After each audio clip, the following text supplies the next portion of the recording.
mbokk yi ñu ngi leen di nuyu amaan mbégte lool di ak yéen ci xibaaru météo yi ci njeexitalu semaine bi li ñuy gën a fës ci xibaaru météo yi mooy jant boo xam ni fenk na bu baax surtout ci penku réew mi bët saalum réew mi tamit nañ fa am ay niir yu yem mais nag taw yi daanaka foofu xaw na faa néewal tuuti ci des nag tàngaayu bëccëg gi xaw naa wàññeeku surtout ci degré bi nga xam ne tàngoon na fan yee passé taw yi nga xam jaar na fi xaw naa wàññi tuuti taw yooyu tàngaay woowu ñu xool nag niir yi nu muy demee boo xoolee rek Afrique sowu jant yi niir yi daanaka mi ngi fi ba tey mais niir yi ñu ngi gën a kii ci xaaju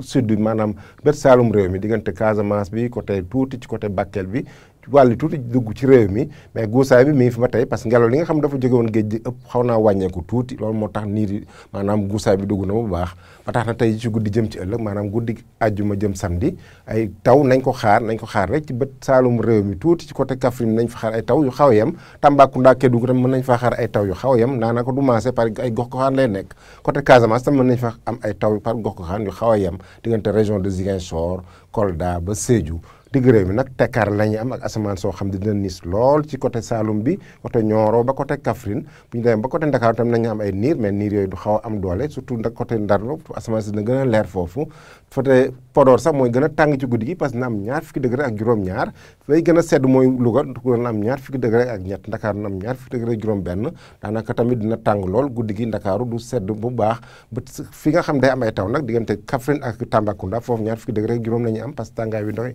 wàññeeku bu baax Kédougou tam ñaar fukki degré rek ñeent lay am bu ñu nee ba ci samedi bi nag ñu xool tàngooru bëccëg bi nu muy demee ak taw yi lan la ñuy gis ci ay taw maanaam asamaan si dina fenk bu baax jant bi daal li muy gën a fenkee mooy diggante Podor Linguère Matam ba Bakel foofu daanaka tekkaaral lañ fay am ak asamaan su niis nag côté Saint-Louis jàpp Thiès Ndakaaru ba foofu par yenn saa sax ay gox ko xam ñu mën fa am ay taw ay wis-wis yu xaw a yem ci côté sowu réew mi mais asamaan si li muy gën a niis mooy bëri diggante Diourbel Fatick ba côté Kaolack bu ñu demee ba ci bët Saalum nag foofu mën nañ fa am ay taw diggante Ziguinchor Sédhiou Kolda mën nañu am ay taw tamit ci Kaffrine bi ak ci Ndoukoumane bi diggante Tambacounda ak Kédougou tam mën nañ fa am ay taw tàngooru côté yooyu sax du tàng bu baax parce que fanweeri degré ak ñaar ba fanweeri degré ak ñeent rek la ñuy am fanweeri degré ak juróom la ñuy am fële ci Podor ak Louga ak Diourbel foofu sax mooy xaw a tàng tuuti mais li ci des yëpp tàngaay bi daanaka dina néew loolu donc mbokk yi bu ñu ko tënkee tekkaaral bi nga xam am nañ ko depuis taw yu am doole yi nga xam amoon nañ ko xaw naa